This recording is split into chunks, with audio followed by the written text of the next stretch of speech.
The midday sun hung in the bleached sky like a pale, unblinking eye.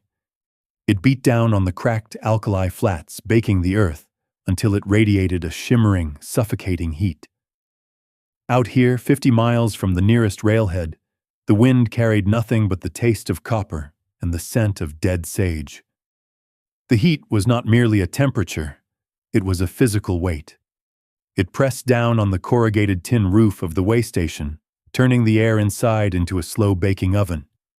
Every breath drawn felt like inhaling hot sand. At the edge of this barren expanse stood the structure. It had long ago given up its fight against the elements.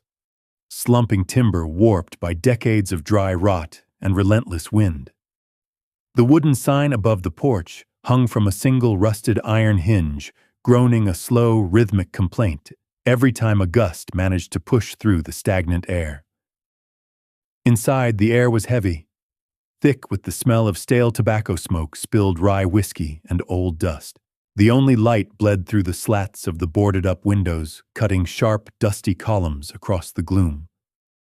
Flies buzzed in lazy, erratic circles near the ceiling, their drone the only constant companion to the ticking of a brass pocket watch resting on a shelf. Behind the scarred mahogany bar stood Elias. He did not move much. Energy was a rare currency out here, and he spent his carefully. He was a man composed of hard lines and quiet spaces. His shoulders were broad but sloped with an invisible weight. The deep lines etched into his face were carved by sandstorms and things he no longer spoke of. His knuckles were pale, wrapped firmly around a white cotton rag. He wiped the rim of a thick glass. The glass was chipped near the base. He rubbed the rag over the same spot over and over, a slow, methodical friction. Silence pressed against the walls. It was not a peaceful silence. It was the kind of quiet that held its breath, the kind that preceded the snap of a dry branch in a dark forest. His hands were rough-leathered from years gripping reins and iron. A faded white scar snaked up his left forearm, disappearing beneath the rolled sleeve of his gray flannel shirt. He set the glass down. He reached for another. He began the motion again, the cotton rubbing against the glass. Outside, the dry wooden planks of the porch cracked. A sound, faint but sharp enough to slice through the monotonous hum of the desert cicadas. Elias paused. His thumb rested on the edge of the glass. He did not look up toward the door. He shifted his weight just a fraction of an inch. It was an imperceptible movement, bringing his right hip closer to the shelf hidden beneath the counter, where the heavy blued steel of a Colt peacemaker lay cold against the wood. Another step. It was not the heavy, measured tread of a ranch hand or a drifter. It was an uneven scrape. The sound of leather dragging against warped pine, a stumble. Then a hand catching the wooden frame of the door to brace a falling body. The rusted hinges shrieked. A wedge of blinding white sunlight slashed across the floorboards. Dust motes swirled in the sudden draft. A silhouette stood in the doorway. Small, slumped forward. The figure took a step inside. The door drifted shut, cutting off the harsh light, plunging the room back into the murky sepia gloom. Elias kept his eyes on the glass in his hand. He wiped the rim. Footsteps moved across the floor. They were painfully slow. Each step sounded like it cost a piece of the walker's soul. The floorboards whined under the minimal weight. The figure reached the bar. A pair of hands clamped onto the edge of the thick mahogany. They were small hands. Skin burned red and peeling from the sun. Dirt caked deep beneath chipped fingernails.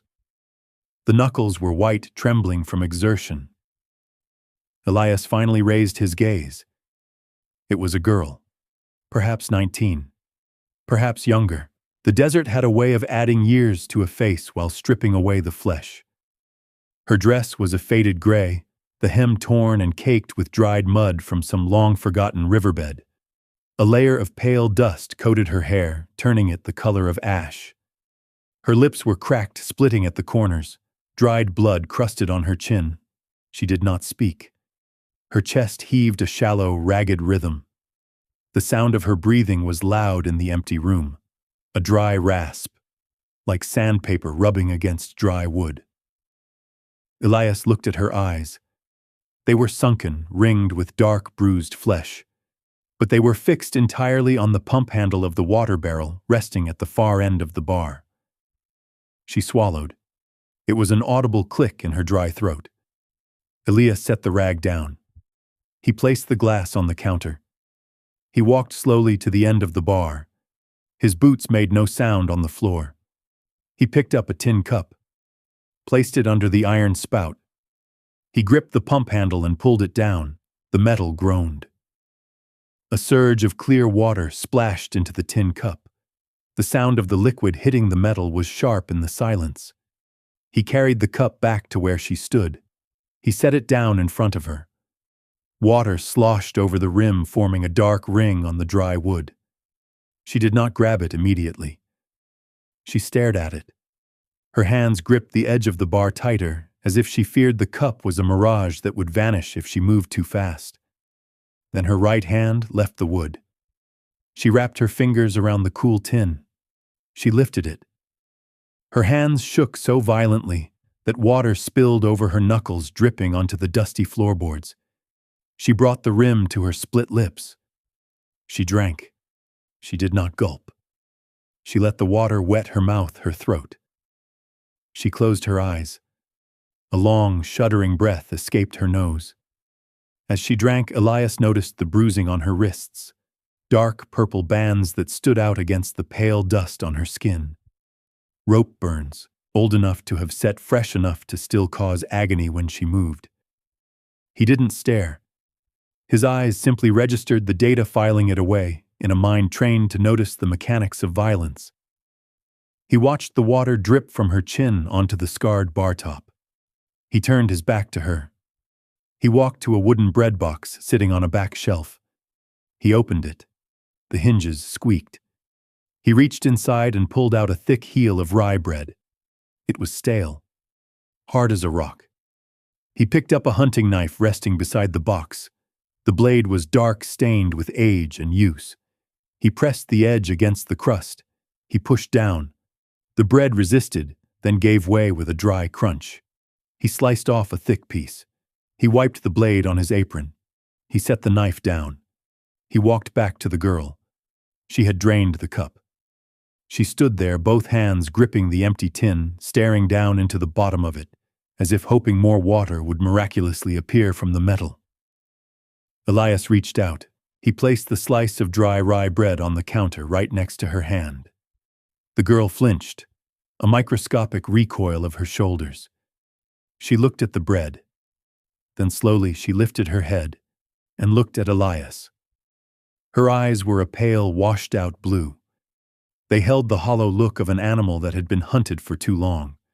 There was no gratitude in them, only a wary, calculating assessment of a predator. Elias met her gaze. His expression remained entirely neutral, a blank slate carved from weathered stone. He did not offer a smile. He did not ask her name. He did not ask what kind of hell she was running from. Out here, questions were a luxury, and answers usually brought nothing but a shallow grave. He simply reached across the bar, picked up his white cotton rag, and picked up a new glass. He began to wipe the rim. The girl looked back down at the bread. Her fingers uncurled from the tin cup. She reached out her hand, hovering over the slice for a fraction of a second, before she snatched it. She pulled it close to her chest. She did not eat it right away. She held it against her ribs like a shield. She moved away from the bar. She found a table in the darkest corner of the room, far from the door, far from the boarded windows.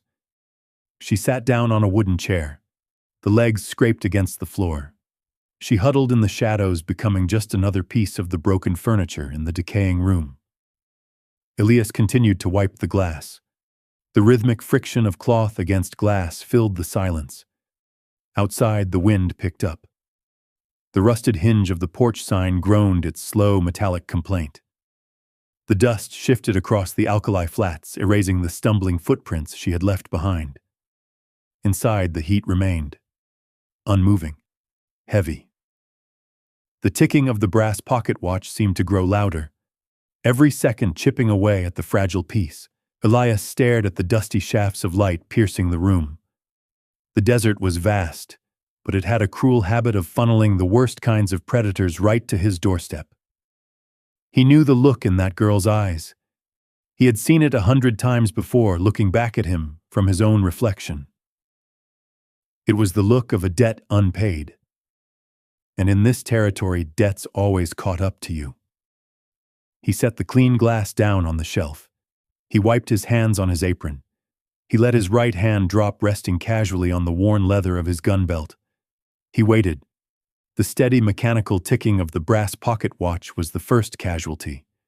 It was swallowed by a low, rhythmic vibration that seeped through the baked earth and traveled up the rotting pylons of the waystation. The floorboards offered a faint tremble. Outside, the relentless drone of the cicadas fractured, then died, completely replaced by the heavy driving thud of iron-shod hooves against hardpan dirt. 3 horses, ridden hard, but with a deliberate, controlled pace. They did not slow to a weary walk as they approached the hitching post. They pulled up sharp. The sharp squeal of bit and bridle cut through the dead air, followed by the heavy blowing of exhausted animals. Leather creaked. Heavy boots hit the dry ground, sending fresh clouds of alkali dust drifting past the gaps in the boarded windows. Behind the mahogany bar, Elias did not raise his head. He picked up a fresh glass. He retrieved his white cotton rag. He resumed the slow, circular motion along the rim. The rusted iron hinges of the front door did not merely whine. They shrieked a violent protest as the heavy timber was shoved inward with brutal, unapologetic force. The door banged hard against the interior wall, the impact shaking dust from the corrugated tin roof. A blinding wedge of white midday sunlight gutted the sepia gloom of the room. It illuminated a chaotic storm of swirling gray dust motes, turning the doorway into a blazing, impenetrable rectangle of light. A figure stepped across the threshold, breaking the glare. He brought a new atmosphere into the stagnant room, pushing away the smell of spilled rye and dry decay. It was a thick, sweet, heavy scent. The unmistakable aroma of a lit Havana cigar layered over the subtle musk of expensive cologne and oiled leather. His boots struck the floorboards with a heavy, measured cadence. With every step, silver spurs, polished to a mirror shine, chimed a sharp, metallic rhythm. Chink, chink, chink. The sound bounced off the slumping walls, a harsh announcement of wealth in a place defined by ruin. He wore a coat of fine charcoal gray broadcloth, its cut tight across broad shoulders and entirely unsoiled by the desert crossing. A heavy silver watch chain draped elegantly across a dark silk vest. He pulled the thick cigar from his mouth. The glowing ember pulsed deep red in the dim light. He exhaled a long, dense plume of blue smoke that drifted upward, coating the rafters. 2 more shadows detached themselves from the blinding glare outside and stepped into the room. They shared none of the first man's refinement. They wore canvas dusters caked with miles of trail dirt and scarred leather chaps. Their faces were hidden beneath the wide brims of slouch hats, but their eyes were constantly moving, sweeping the dark corners, assessing the shadows, measuring the angles of the room. One carried a Winchester repeating rifle, resting the cold iron casually against his shoulder, his finger resting flat against the trigger guard. The other kept his right hand hovering inches above the worn wooden grip of a low-slung revolver. They moved with the loose, deliberate grace of men who earned their wages in blood. They fanned out without a single word spoken. The rifleman took a position by the open doorway, his broad frame blocking the only exit. The other walked deeper into the room, leaning his back against a load-bearing post, crossing his arms over his chest. The man in the gray broadcloth walked straight to the bar. He stopped directly across from Elias. He leaned forward, resting his forearms on the scarred mahogany. The intricate silver links of his watch chain scraped against the wood. His face was carved from pale, unweathered stone framed by dark hair smoothed back with pomade. His eyes were the color of slate. Flat, calculating, devoid of any warmth. He took another slow drag from the cigar. The burning tobacco crackled. Elias kept wiping the glass. The friction of the cotton rag was the only answer. The man tapped the ash of his cigar onto the floorboards. "Rye," the man said. His voice was a smooth, low baritone. It did not ask. It commanded the air around it. "The good stuff." The man added, his slate eyes fixed on Elias's hands. "Not the rot gut you pour for the trail trash." Elias stopped his wiping.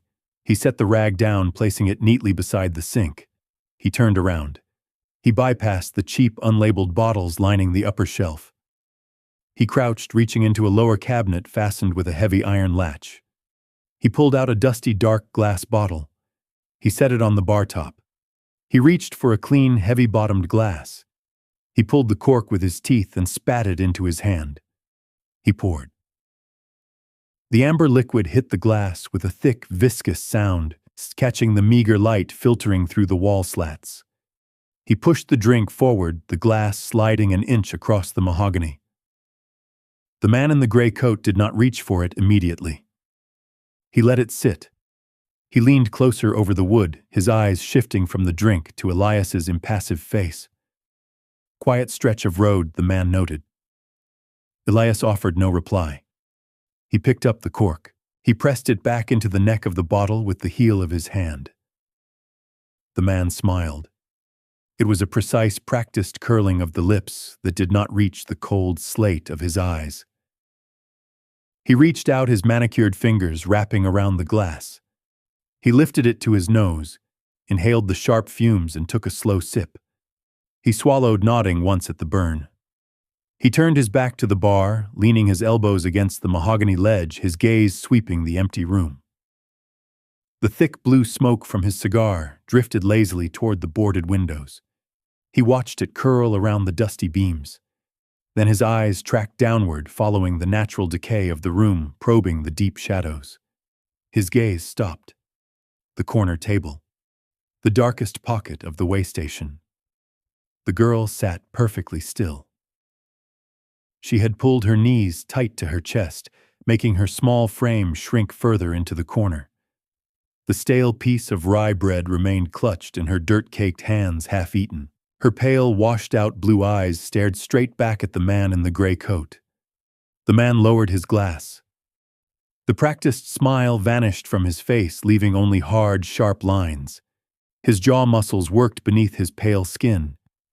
He pushed his weight off the bar. The silver spurs chimed again. Chink, chink. Slower this time. Deliberate. He walked across the room, leaving the bar behind. His heavy boots crushed the loose grit on the floorboards, each step sounding like a hammer striking wood. The two hired guns shifted their stances. The man by the door let his Winchester slide an inch lower. The man by the post uncrossed his arms, letting his hands hang loose by his sides. The air in the room grew instantly heavy, thick with the metallic taste of impending violence. The man in the gray coat reached the corner table. He stood looming over the girl. His broad shoulders blocked the faint light, casting a long, oppressive shadow over her huddled form. He looked down. He studied the dark purple bruising on her wrists. He noted the dried mud on her torn hem. He stared at the cracked, bleeding skin of her lips. He took a long, deep draw from his cigar. He exhaled the smoke directly downward, letting the thick gray cloud wash over her face. She blinked as the ash stung her eyes. Her ragged breathing hitched in her throat, but she did not cough. She did not look away from him. The man reached into the lower pocket of his silk vest. His fingers emerged holding heavy metal. He extended his right hand over the rotting pine of her table. He slowly opened his fingers. A large silver dollar dropped from his palm. It hit the wooden surface with a sharp, resonant clack. The sound pierced the suffocating silence like a gunshot. He dropped another. Clack. And another. Clack. 5 heavy silver coins lay scattered on the table, their polished surfaces gleaming against the dark, stained wood. A fortune in a territory where men slit throats for a pair of boots. The man leaned forward. He planted his knuckles flat on the table, bringing his face down until it was mere inches from hers. He smelled of expensive rye whiskey, rich leather, and burning tobacco. "Can I buy you?" he whispered. The words were soft, barely more than a breath escaping his lips, but they carried the crushing weight of an anvil. Behind the bar, Elias stood perfectly still. The ticking of the brass pocket watch resumed its steady count in his ears. His right hand remained resting casually by his side. The rough pads of his fingertips brushed against the coarse cotton of his apron. Just 3 inches above the heavy cold iron of the Colt, hidden beneath the counter. He did not move. He waited for the girl's answer. The 5 silver dollars rested on the warped pine board of the table. They lay scattered, disrupting the ingrained dirt and spilled dried whiskey stains. Stray beams of sunlight cutting through the cracks in the boarded windows found the polished faces of the coins. The silver reflected the harsh light, casting sharp, unnatural glares against the deep shadows of the corner. The metal looked heavy, cold, completely alien in a room built of rotting wood and dust. Vance kept his knuckles planted on the table. His massive frame blocked out the light, casting the girl in complete darkness. He did not blink. He waited. He expected the silver to do its work. It always did. Out here, starvation stripped away pride long before it stripped away the flesh. He waited for the trembling hand to reach out. He waited for the broken whisper of submission. The girl stared at the coins. Her pale, washed-out blue eyes tracked the embossed eagles and the profile of Lady Liberty. Her ragged breathing slowed. The shallow sandpaper rasp of her exhales faded into the suffocating heat of the room. She blinked, a slow, agonizing drag of dry eyelids over bloodshot sclera. She shifted her gaze from the silver dollars to the man looming over her. She looked at his pristine, charcoal-gray broadcloth coat. She looked at the heavy gold ring digging into the flesh of his right index finger. She looked at his flat slate eyes. Her grip on the stale heel of rye bread loosened. Dry crumbs cascaded down the front of her torn, faded dress. They landed softly on the toe of Vance's polished leather boot. He did not notice. The silence stretched. It pulled tight across the room, wrapping around the wooden beams and the dusty bottles. The heat seemed to amplify the stillness, pressing against the eardrums like physical pressure. Then her cracked, bleeding lips parted. The sound started deep within her hollow chest. It was a low mechanical rattle resembling the scraping of dry river stones against an iron pan. It climbed her parched throat, catching on the damaged tissue.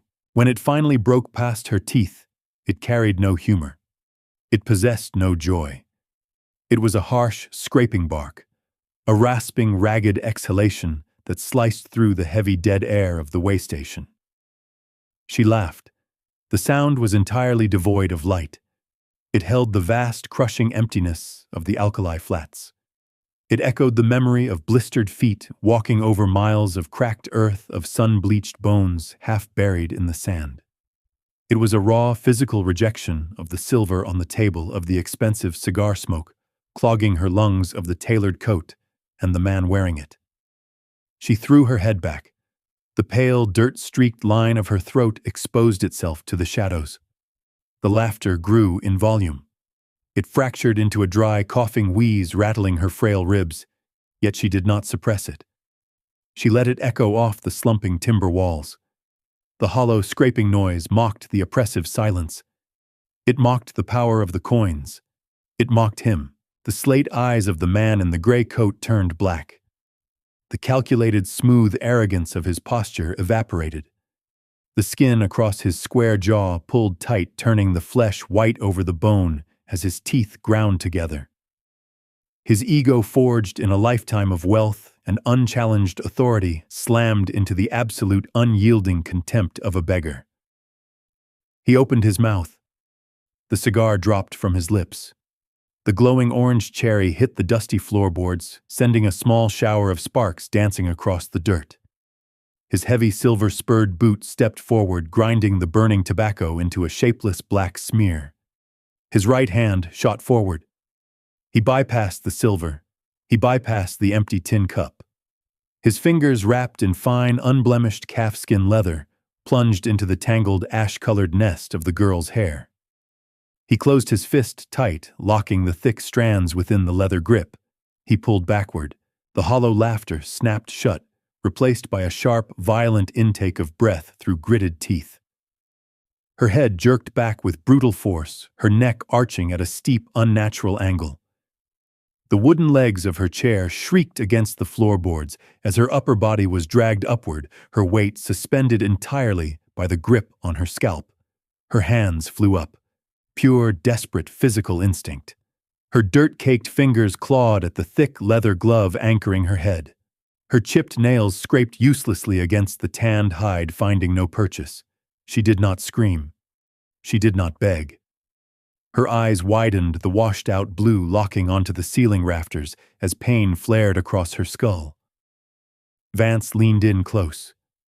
The scent of his heavy cologne mixed with the metallic copper tang of fresh blood welling up from the cracks in her lips, split wider by the sharp movement. He breathed heavily through his nose, the warm air ghosting over her face. The atmosphere inside the room shattered. The air turned volatile, thick with the smell of old dust and impending violence. By the open doorway, the rifleman shifted his weight. The brass butt plate of his Winchester repeating rifle scraped against the heavy canvas of his duster. He planted his boots wider on the floorboards, bracing himself. His thumb rested heavy on the hammer of the rifle. His eyes darted from the blinding square of sunlight outside to the deep shadows behind the bar. The second man, leaning against the load-bearing post in the center of the room, reacted to the scrape of the chair. He pushed his shoulders off the timber.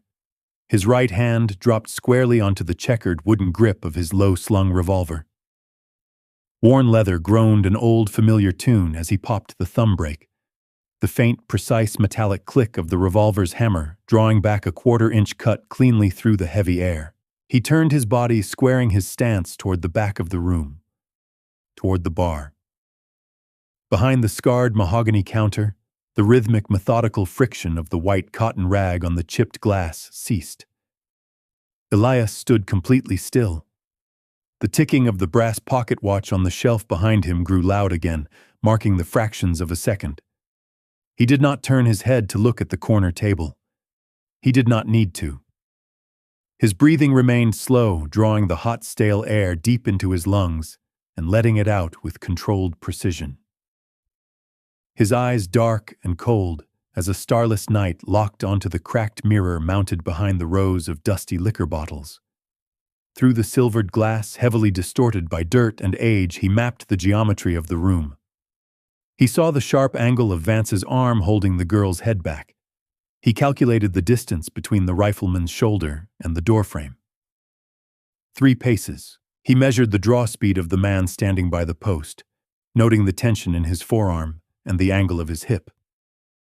Elias lowered his left hand. He set the chipped glass down on the wooden shelf beneath the bar. It met the wood with a dull, heavy thud. His right hand still held the white cotton rag. He held it suspended in the air, inches above the mahogany surface.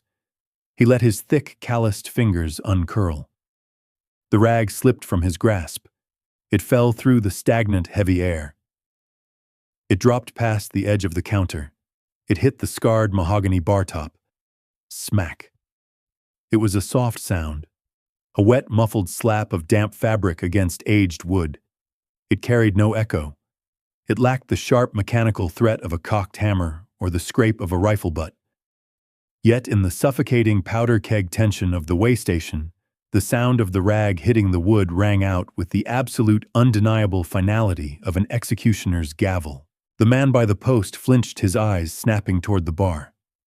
Elias's empty right hand drifted downward, stopping a fraction of an inch above the heavy blued steel of the Colt peacemaker waiting in the dark. The damp cotton rag met the scarred mahogany with a wet, heavy slap. The sound did not echo. It simply dropped into the suffocating heat of the room and died. But it was a trigger. A mechanical switch flipped in the stagnant air. Elias moved. He did not launch himself across the room. Haste was the luxury of the desperate, and panic belonged to the dying. He merely shifted his weight. His worn leather boots pivoted on the grit-covered floorboards. He stepped clear of the heavy wooden bar. The man leaning against the load-bearing post reacted. His eyes, previously locked on the corner table, snapped toward the movement. His shoulder dropped. His right hand clamped down on the checkered walnut grip of his low-slung revolver. He pulled upward. The stiff leather of his holster groaned, yielding to the draw. The blued steel of the barrel began to clear the leather, catching a dull reflection from the boarded windows. He was fast, a seasoned gun hand who had survived enough border towns to trust his instincts. But he was drawing against a ghost. Before the hired gun could raise his muzzle past his own gun belt, the heavy cold mass of the Colt Peacemaker materialized in Elias's right hand. It did not snag. It did not waver. It rose in a smooth, brutal arc dictated by muscle memory forged in decades of violence. Elias closed the distance in 3 long, silent strides. He did not plant his feet to aim from afar. He walked directly into the man's personal space, stepping inside the guard. He drove the iron barrel of the Colt upward. The cold muzzle slammed into the soft, unprotected hollow just beneath the man's jawline. The impact was purely physical. Bone ground against unyielding steel. The hired gun choked a sharp gasp, stalling in his throat as his head snapped backward. Elias stepped forward again, driving his weight into the weapon. The man's boots scraped helplessly against the floorboards before his spine crashed hard into the solid timber of the load-bearing post. Dust rained down from the slumping ceiling beams, settling onto the shoulders of their coats. Elias's thumb rested on the hammer of the Peacemaker. He pulled it back. Click-clack. The dual metallic ratcheting of the internal cylinder locking into place cut through the dead air. It was a crisp, mechanical promise of immediate destruction. It was the loudest sound in the world. The room froze. By the open doorway, the broad-shouldered rifleman locked his muscles.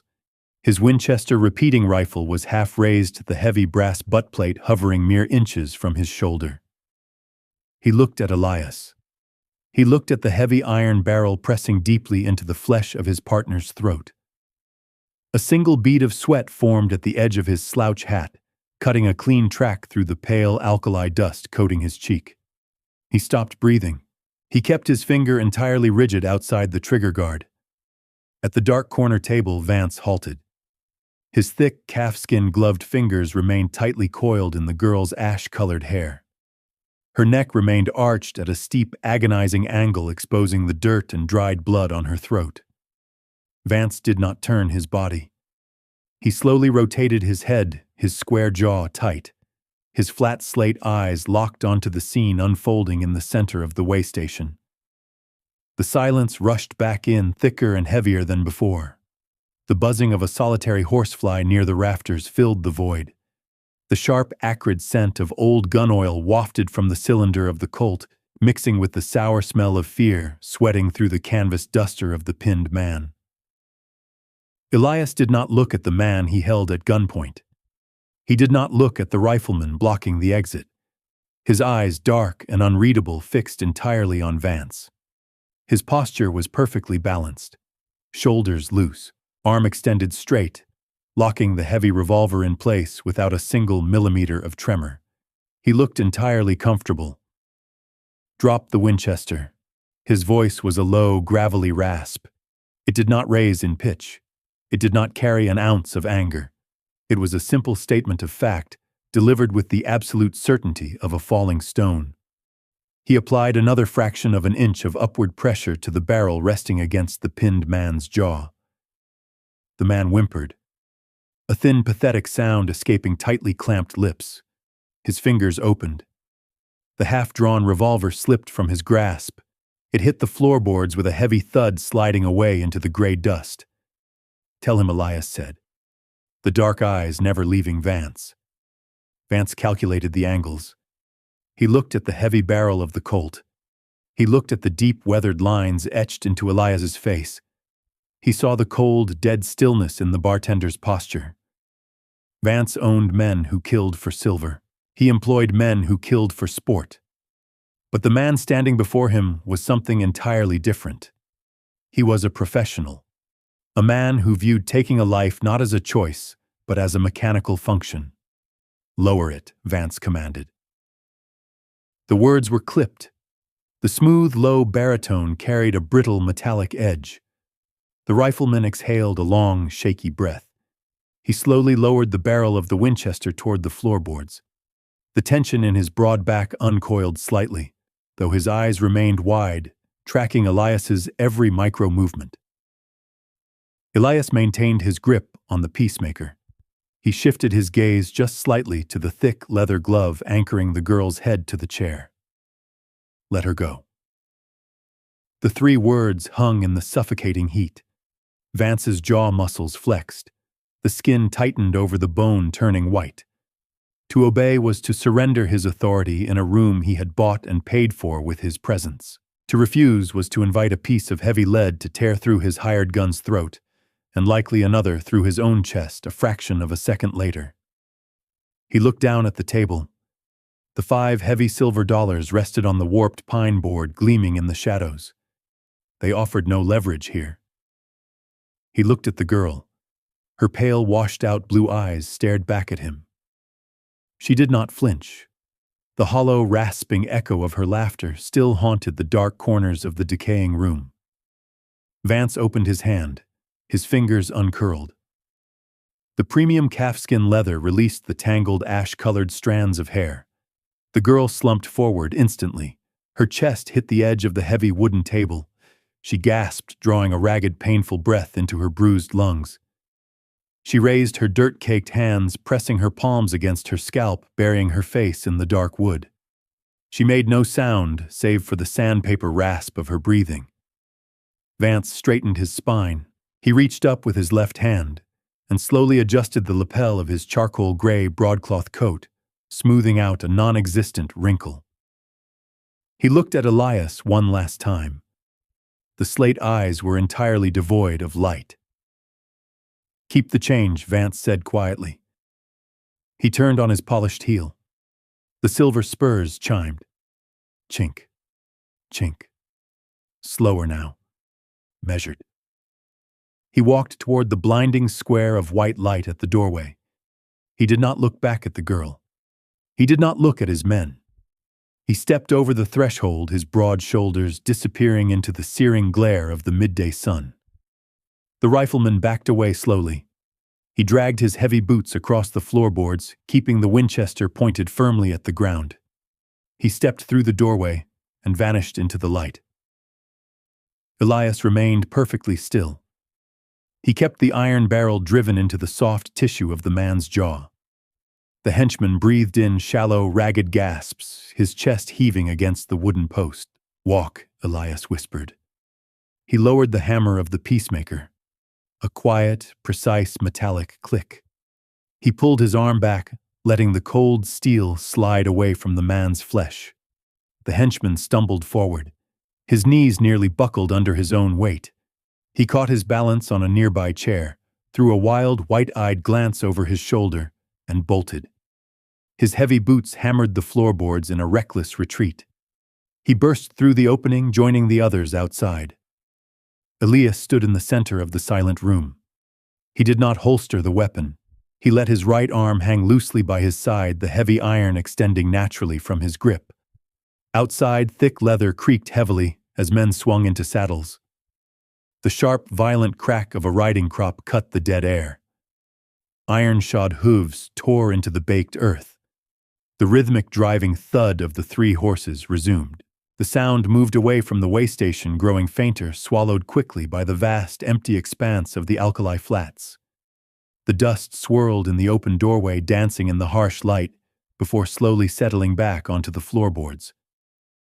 The suffocating heat reasserted its dominance over the room.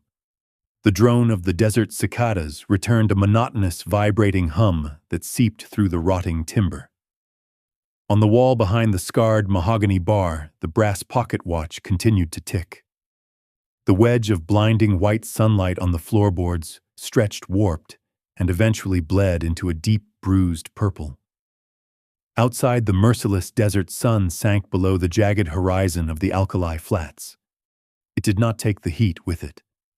The baked earth simply radiated the day's fury back into the stagnant air. Inside the waystation, the shadows lengthened. They crawled across the slumping timber walls, swallowing the dusty liquor bottles, the scarred mahogany bar, and finally, the heavy wooden chairs. Elias stood by the open doorway. He watched the horizon. The dust trail left by the three riders had long since settled, erased by a shifting dry wind. He placed his calloused hand against the heavy warped pine of the door. He pushed. The rusted hinges shrieked a long metallic protest. The heavy door swung shut, cutting off the vast expanse of the dying desert. Elias reached up and pulled a thick iron crossbar from a resting peg. The metal was heavy, pitted with decades of rust and neglect. He guided it into the heavy iron brackets bolted to the frame. It fell into place with a definitive ringing clash. The sound vibrated through the rotting pylons. He walked to the first boarded window. He tested the heavy iron latch securing the exterior shutters. He moved to the next. The floorboards complained under his boots. He secured every lock, every latch, sealing the decaying structure against the coming night. The darkness inside grew absolute. Elias navigated the room by memory. He reached a shelf behind the bar, his fingers finding the smooth glass base of a kerosene lantern. He lifted the glass chimney. The strike of a sulfur match sounded like a whip crack in the total silence. A small blue flame flared, illuminating the deep lines carved into his face and the pale scar winding up his forearm. He touched the fire to the frayed cotton wick. It caught, blooming into a steady yellow glow. He lowered the chimney. The lantern light pushed the darkness back a few feet, casting long, wavering shadows that danced against the timber. The air instantly smelled of burning kerosene and hot dust. He carried the lantern to a heavy oak table near the center of the room. He set it down. He walked back behind the mahogany bar. He crouched his knees, popping softly in the quiet. He grabbed the iron handle of a heavy wooden crate shoved deep beneath the bottom shelf. He pulled it out. The raw wood scraped violently against the floorboards, a harsh, grating noise. He lifted the crate and carried it to the oak table. He set it down next to the lantern. He unlatched the brass hooks. He threw the lid back. The smell hit the air immediately, sharp, acrid, and metallic. The distinct scent of gun oil, aged brass, and cold iron. Elias reached into the crate. He pulled out a Winchester 1873 repeating rifle. The blued steel barrel gleamed under the yellow lantern light. The walnut stock was battered, scratched by rocks and saddle leather, but the receiver was flawless. He placed it flat on the table.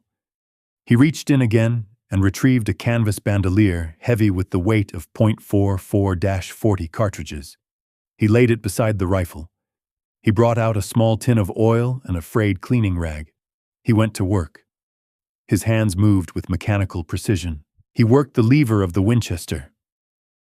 The action snapped open with a sharp, heavy clack, exposing the empty brass lifter.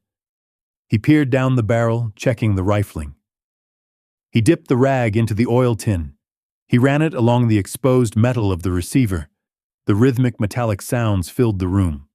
The snap of the lever, the scrape of the rag, the clinking of heavy brass cartridges shifting in the canvas loops. From the dark corner of the room, a wooden chair scraped against the floorboards. Elias did not stop his work. He kept his eyes on the open action of the rifle. Footsteps moved across the grit-covered floor. Slow, uneven. The girl emerged from the deep shadows.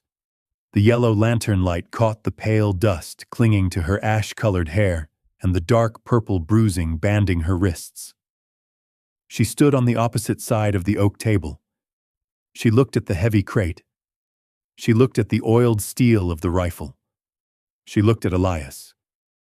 She did not say a word. Her chest still heaved with a shallow, ragged rhythm, but the raw trembling in her shoulders had ceased. She lowered her gaze to the canvas bandolier resting on the wood. She reached out. Her hand hovered over the heavy leather and brass. Her fingers caked with dried mud and bearing chipped nails delicately plucked a single .44-40 cartridge from a leather loop. She held it up. The brass casing caught the lantern light. It looked massive in her small battered hand. Elias stopped wiping the receiver. He rested his hands flat on the table. He watched her. She shifted her attention to the Winchester. She moved around the edge of the table, stepping into the circle of yellow light. She stopped beside his right arm. She pressed the brass nose of the cartridge against the loading gate on the side of the receiver. She pushed. The stiff spring resisted for a fraction of a second before yielding. Click. The heavy lead bullet slid into the magazine tube. She reached back to the bandolier. She pulled another cartridge. She pressed it against the loading gate. Click. Elias let his hands drop to his sides. He yielded the space to her. She established a rhythm: reach, pull, press, push. Her movements were initially stiff, her bruised wrists aching with the necessary pressure. But she did not stop. The metallic clicking of the loading gate became a steady, relentless metronome in the suffocating heat of the room. She fed the brass into the iron. She did not look at him. She kept her washed-out blue eyes fixed entirely on the mechanism of the rifle. When the magazine tube was full, refusing to accept another round, she stopped. She set the final unneeded cartridge down on the table. It rolled an inch before stopping against the oil tin. Elias picked up the Winchester. He felt the added weight of the loaded tube. He gripped the lever, keeping his finger firmly outside the trigger guard. He did not rack a round into the chamber. He set the rifle back down on the table, the barrel pointed toward the heavily barred front door. He reached into the crate again. He pulled out a double-barreled shotgun. Short, brutal its stock, wrapped in dark, sweat-stained leather. He cracked the action open. He set it down. He reached into the bandolier and pulled out two thick, brass-hulled buckshot shells. He placed them on the table right next to her hand. He turned away and walked toward the boarded window facing the alkali flats. Behind him, the girl picked up the first heavy shell. Thwump. She slid it into the right chamber of the shotgun. Thwump. She slid the second into the left. She closed the action. The heavy metal locked into place with a solid, definitive snap. Elias stood by the window. He peered through a narrow, half-inch gap between the thick pine boards. The desert outside was a vast ocean of blackness. The moon had not yet risen. There was nothing to see. There was only the heat radiating off the baked earth and the wind beginning to pick up, carrying the scent of dead sage and dry dust. He listened, past the wind, past the creaking of the slumping timber. Inside the room, the girl stepped back from the table. She found a heavy wooden crate near the wall and sat down. She pulled her knees tight against her chest. She wrapped her arms around her shins. She stared at the solitary flame of the lantern. Elias remained at the window. He pulled the heavy Colt peacemaker from his holster. He checked the cylinder. 5 rounds. He loaded the empty 6th chamber from a loop on his belt. He let the hammer rest carefully on the fresh primer. He slid the iron back into the worn leather. The wait began. The air grew heavier, pressing down on their shoulders. It was the quiet that belonged to the dead, a suffocating, absolute stillness that settled over the waystation, broken only by the dry rasp of the girl's breathing and the slow, mechanical ticking of the brass pocket watch on the shelf. They did not speak. There were no promises of safety, no hollow reassurances. The loaded iron resting on the oak table was the only truth left in the room. The low, resonant hum began not in the air, but deep within the baked earth. It traveled through the hardpan, climbed the rotting wooden pylons of the waystation, and seeped into the floorboards. It was a faint vibration against the soles of Elias's worn leather boots. He stepped away from the boarded window. He stood in the center of the room, letting the ambient noise wash over him. The rhythmic mechanical ticking of the brass pocket watch on the shelf faded. The dry whistling scrape of the wind against the corrugated tin roof was swallowed whole. The vibration grew into a heavy churning rumble. It was not three riders this time. The rhythmic thud of iron-shod hooves striking the dirt multiplied, layered into a dense, chaotic avalanche of sound, approaching through the black desert night. 10 horses, perhaps 15, ridden with ruthless intent. Elias moved to the heavy oak table. He reached for the brass dial on the side of the kerosene lantern. He twisted it. The solitary yellow flame shrank to a tiny blue bead, flickered for a fraction of a second, and died. The waystation plunged into absolute darkness. A moment later, light returned, but it was not the steady pale glow of the moon. Sharp, violent orange beams sliced through the narrow half-inch gaps between the thick pine boards covering the windows. The flickering, unnatural light painted long, shifting stripes across the dirt-caked floor and the scarred mahogany bar. The pungent, heavy scent of burning pine pitch and cheap kerosene drifted through the cracks, overpowering the smell of stale whiskey and old gun oil inside. The avalanche of hooves broke directly outside the structure. The cacophony of arrival was deafening. Horses blew heavily, their iron bits squealing as rough hands hauled them to a halt. Thick leather saddles groaned under the shifting weight of heavy men. Boots hit the dry ground in a rapid, relentless sequence. Thud, thud, thud. They did not gather at the front porch. The heavy footsteps spread out, circling the perimeter of the decaying building, crushing the dry sagebrush underfoot. The waystation was an island, and the tide had just rolled in. Then came the mechanical chorus. Clack, clack. The sharp metallic snap of a Winchester repeating rifle lever racking around into the chamber. Click. The heavy, deliberate pulling of a revolver hammer locking into place. Shuck, shuck. The pump of a slide-action shotgun. The sounds echoed from the front porch, from the side windows, from the rear loading door. A perimeter of cold iron fully primed. Elias picked up his Winchester 1873 from the table. His calloused hands found the familiar grooves of the worn walnut stock in the dark. He walked backward, moving away from the center of the room, letting the thick, load-bearing timber of the main pillar cover his chest. In the shadows near the wall, a wooden crate scraped. The girl stood up. The heavy double-barreled shotgun rested in her hands. The twin steel barrels glinted orange as a beam of torchlight swept across the room. Her knuckles were stark white against the dark, sweat-stained leather of the stock. She did not raise the weapon to her shoulder. She held it low, aimed at the heavy iron crossbar securing the front door. She backed slowly into the narrow alcove behind the bar, seeking the protection of the thick mahogany counter. Outside, the shuffling of boots ceased. The horses snorted, pawing at the dust, but the men remained perfectly still. The silence that followed was suffocating. It pressed against the rotting walls, heavy with the metallic taste of impending violence. A voice cut through the darkness, smooth, low, unhurried. It did not need to shout to be heard over the wind. It projected with the casual, crushing authority of a man who owned the very ground he stood on. "You have a sturdy door, barkeep."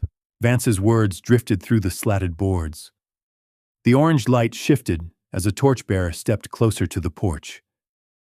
"But dry wood burns," Vance continued. The voice drifted from the left side of the porch, pacing slowly. "And Lead does not care about your stubbornness. You made a point. You drew a line. Consider it acknowledged." Inside, Elias remained motionless. His right thumb rested heavily on the textured hammer of his rifle. His breathing was slow, drawing the hot, pitch-scented air deep into his lungs. He tracked the origin of the voice. He calculated the angles through the wood. "I am a man of business," Vance said. The words hung in the oppressive heat. "I do not waste resources on pride. Send the girl out. You keep the silver on the table. You keep your establishment intact. You stay breathing. We ride back to the railhead, and this night never happened." The wind howled a low, mournful note around the corrugated tin roof. Elias did not answer. He shifted his weight a fraction of an inch. He raised the heavy iron barrel of the Winchester. He aligned the brass front sight with a sliver of darkness between two orange stripes of torchlight. From the alcove behind the bar, the girl let out a single ragged exhale, the sound of a dry leaf scraping against stone. She did not drop the shotgun. She pressed her back flat against the dusty bottles on the bottom shelf. The silence stretched tight, a frayed rope holding back a falling anvil. A long, theatrical sigh echoed from the porch, the scrape of a silver spur shifting in the dirt. "Tear it down," Vance ordered. The first shot was not a revolver or a repeater. It was the devastating, thunderous roar of a Sharps buffalo rifle.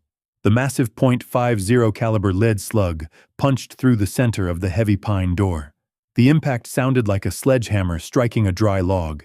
The wood splintered violently, sending a shower of jagged, lethal shrapnel flying into the room. The slug howled across the empty space and slammed into the cast-iron stove with a deafening, ringing clang, denting the thick metal before ricocheting into the floorboards. The single shot acted as a dam breaking. The desert night erupted. A continuous, chaotic wall of gunfire tore into the waystation. Muzzle flashes strobed wildly outside the windows, turning the narrow gaps in the boards into blinding, stuttering streaks of white and yellow fire. Lead chewed through the slumping timber. Bullets punched through the exterior walls with wet, heavy thuds ripping long splinters from the interior beams. A stray round caught the top shelf of the bar, obliterating 3 bottles of cheap rye. Amber liquid exploded into the air, raining down on the mahogany in a sticky, pungent shower. Glass shards rained down on the floorboards like deadly hail. The noise was absolute. A crushing physical force that battered the eardrums. The air instantly filled with the sharp, acrid smoke of burnt black powder. It stung the eyes and coated the back of the throat with the taste of sulfur. Pale dust rained from the ceiling in thick, choking sheets as the corrugated roof rattled under the relentless barrage. Elias stood rigid behind the load-bearing pillar. Wood chips pelted his canvas duster. He did not duck. He kept his eyes open, staring through the stinging smoke. He watched the strobing flashes outside. He watched the splintering wood. He waited for a pause. He waited for a target. Through a gap in the front window boards a distinct muzzle flash flared, followed by the silhouette of a man working the lever of a rifle. The torchlight caught the brim of a slouch hat. Elias leaned an inch past the timber. He pulled the rifle tight into his shoulder. He squeezed the trigger. The Winchester bucked violently. The deafening crack of his own weapon joined the maelstrom. The heavy, 44-40 slug tore through the gap in the boards, seeking the flesh hidden in the dark. A sharp, wet cry of pain cut through the mechanical roar outside, followed instantly by the heavy thud of a body hitting the dry earth. Elias worked the lever. The brass casing spun through the smoky air, hitting the floorboards with a sharp clink. He racked a fresh round into the chamber. The storm of lead intensified, focusing entirely on the spot where his muzzle had flashed. The timber pillar shrieked as multiple bullets embedded themselves deep into the old wood. The quiet before the storm was gone. Hell had battered down the door. The air inside the waystation turned to ash and lead. The concentrated barrage stripped the rotting timber down to its pale, splintered core. Muzzle flashes from the outside painted the interior in disjointed strobe light fragments of violence. A hurricane of glass wood chips and twisted metal ripped across the room, shredding the stagnant heat. Elias did not flinch. He operated within the eye of the storm. He pressed his shoulder blades against the heavy load-bearing pillar. He tracked the strobing lights through the stinging smoke. He calculated the angles of incoming fire by the thud of bullets burying themselves into the opposite wall. He stepped out by half a foot. He pulled the Winchester tight to his cheek. He aimed at a cluster of orange sparks flaring near the water trough. He squeezed the trigger. The heavy rifle kicked back against his shoulder. The lever snapped down and up in a blur of practiced motion. A smoking brass casing cartwheeled through the dark. He fired again. A sharp cry of agony pierced the mechanical roar, followed by the heavy splash of a body collapsing into the stagnant trough water. He retreated behind the pillar. Two heavy slugs instantly chewed away the edge of the wood where his head had been a fraction of a second prior. The tempo of the assault shifted. The indiscriminate firing slowed, replaced by a focused heavy pounding at the front entrance. The splintered remnants of the pine door bowed inward. The rusted iron brackets holding the crossbar screamed a high-pitched metallic tearing sound. Outside, heavy boots stamped a rhythm in the dirt. 3 men drove a scavenged fence post against the center of the wood. The crossbar snapped.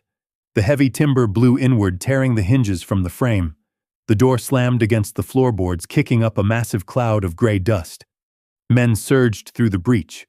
They poured into the narrow hallway, choking the entrance with canvas dusters and cold iron. Elias dropped the empty Winchester. It clattered uselessly against the floor. His right hand snapped to his hip. The blued steel of the Colt peacemaker cleared the leather holster. He did not retreat. He stepped forward, meeting the breach head-on. He leveled the heavy revolver. He fired. The muzzle flash illuminated the twisted features of the lead man. The .45 caliber slug took him squarely in the chest, stopping his forward momentum instantly. The man folded backward, tangling the legs of the men pushing in behind him. Elias thumbed the hammer back. He fired again. A second man clutched his throat, his shotgun firing wild into the ceiling rafters before he pitched forward into the dirt. The air grew unimaginably thick. The smell of raw copper mixed with the suffocating stench of sulfur and burning kerosene. Blood slicked the dusty floorboards. A third man scrambled over the fallen bodies. He did not aim for Elias. He rolled to the side, seeking the cover of the scarred mahogany bar. He pushed himself up onto his knees, bringing a short-barreled revolver to bear on the dark alcove where the whiskey bottles lay shattered. He never pulled the trigger. From the absolute darkness beneath the counter, a twin-barreled roar fractured the night. The double-barreled shotgun kicked with devastating force. A solid wall of lead buckshot erupted from the dark. It caught the flanking man at point-blank range. The sheer physical impact lifted him off his knees, throwing him backward over a splintered table. He hit the floor as a lifeless heap of ruined canvas and bone. Behind the bar, the girl slumped against the heavy mahogany. The massive recoil had slammed her bruised shoulders against the wood. The empty shotgun slipped from her numb fingers, hitting the floorboards with a dull thud. She dragged a ragged breath into her burning lungs.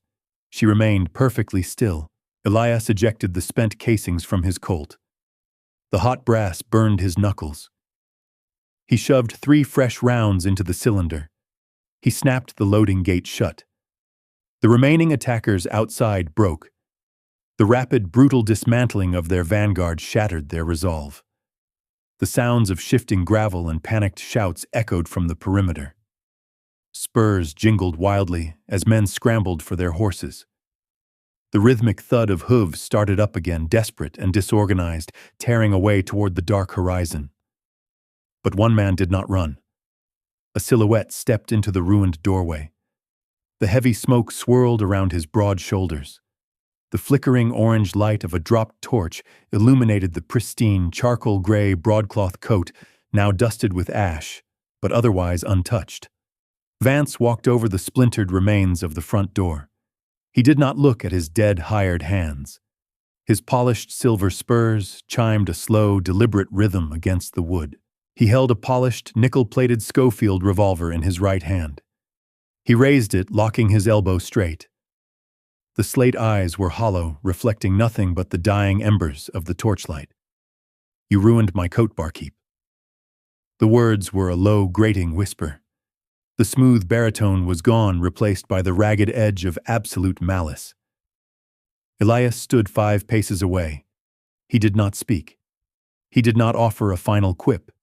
He simply raised the iron barrel of his Colt. They fired in the same fraction of a second. The twin detonations overlapped, creating a single deafening clap of thunder that shook the remaining glass from the window frames. A heavy, invisible fist punched through the canvas of Elias's duster, tearing a hot groove across his left ribcage. He grunted a short, sharp exhalation of air, but his feet remained firmly planted on the floorboards. Vance's body jerked backward. The nickel-plated Schofield slipped from his calfskin-gloved fingers. He looked down. A dark, perfectly round hole had appeared in the exact center of his silk vest, just above the silver watch chain. The fine fabric darkened rapidly as thick blood pumped outward. He looked up at Elias. His jaw worked trying to form a word, but only a thin line of red spilled over his lips. His knees buckled. He collapsed straight down his heavy boots, kicking up a final cloud of pale dust as he hit the floor. The polished silver spurs chimed one last time, then fell silent. The gunfight ended. The ringing in Elias's ears was absolute. It masked the moaning of the desert wind and the groaning of the dying timber. The waystation was entirely destroyed. Moonlight bled through the dozens of ragged holes punched through the walls and roof, casting a pale, ghostly light over the slaughter. Thick, acrid smoke drifted lazily toward the shattered windows. The smell of death was a heavy physical blanket. Elias lowered his revolver. He pressed his left hand against his ribs. His fingers came away wet and slick, but the bone held. A surface wound. He breathed in the ruined air. He turned slowly. His boots crunched over shattered glass and spent brass. He walked toward the scarred mahogany bar. He stopped at the edge of the counter. He looked over the wood. The girl sat in the dark alcove. She had pulled her knees tight to her chest again. The heavy double-barreled shotgun lay at her feet. She looked up at him. Her pale, washed-out blue eyes tracked the blood dripping from his fingers. She did not speak, but the hollow, hunted look of a cornered animal had vanished from her stare. Elias reached down.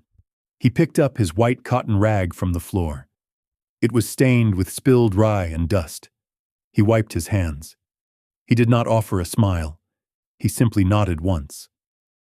The debt was settled. The line drawn in the dust remained unbroken. The desert swallows everything eventually. The blood on the floorboards will dry, turning to dark dust beneath the merciless sun. The shattered timber will rot a little faster. But the line drawn in that barren earth remains. Elias did not ask for a war, but when hell knocked on his door, he answered in the only language men like Vance understand: cold iron and heavy lead. As the smoke clears and the wind reclaims the silence, a question lingers in the ruined waystation. Is brutal, unyielding ruthlessness justified when it is the only shield protecting the weak? Does a man lose his soul when he becomes a monster to slay one, or does he find his redemption in the blood he spills? Tell me your verdict in the comments. If you have a taste for the grit of the untamed frontier, for stories where justice is measured in brass casings and quiet resolve, you belong here. Leave a like on this tale. Subscribe to Iron Resolve Tales. Keep your powder dry and wait for the next storm to roll in.